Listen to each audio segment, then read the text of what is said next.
আমাদের এই সংখ্যালঘু একটি শব্দ আমরা অনেকে ইউজ করে থাকি। এই শব্দটার সাথে আমি অপরিচিত হতে চাই, কারণ সংখ্যালঘু বলতে কিছু নেই। এখানে আমরা হিন্দু, মুসলমান, বৌদ্ধ, খ্রিস্টান একসাথে বসবাস করি।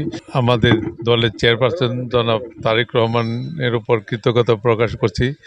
তিনি আমাকে মনোনয়ন দিয়েছেন বলে আজকে আমি নির্বাচিত হতে পেরেছি। সর্বোপরি আমি আমার দোহানগঞ্জবাসী যারা আছেন, আমার জনগণ, প্রত্যেকের কাছে আমি কৃতজ্ঞতা প্রকাশ করছি। তারাই আমাকে বানানোর যে কারিগর, তারা আমাকে বানিয়েছে, এর জন্য তাদের কাছে আমি কৃতজ্ঞতা প্রকাশ করছি।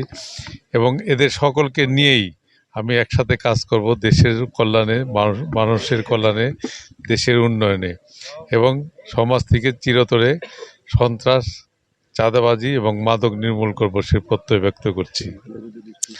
এবং আমাদের এই সংখ্যালঘু একটি শব্দ আমরা অনেকে ইউজ করে থাকি। এই শব্দটার সাথে আমি অপরিচিত হতে চাই, কারণ সংখ্যালঘু বলতে কিছু নেই। এখানে আমরা হিন্দু, মুসলমান, বৌদ্ধ, খ্রিস্টান একসাথে বসবাস করি। সকলে এই দেশের নাগরিক, সকলে এই দেশে জন্মগ্রহণ করেছে, সুতরাং সকলেরই সমান অধিকার।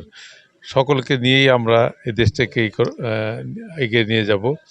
এবং আমরা কখনোই আমাদের হিন্দু, খ্রিস্টান, বৌদ্ধ যারা আছে তাদের সাথে আমরা কখনোই খারাপ আচরণের মধ্যে যাব না। বিগত দিনে যারা গিয়েছে তারা ভুল করেছে, আমরা সামনের দিকে এগোতে চাই, পিছনে তাকাতে চাই না। তাই সকলকে নিয়ে একসাথে কাজ করতে চাই। এই যে আপনি যে 21 দফা আপনি যে ইস্তেহার ঘোষণা করছেন, এক্ষেত্রে আপনি কোনটাকে প্রাধান্য দিবেন?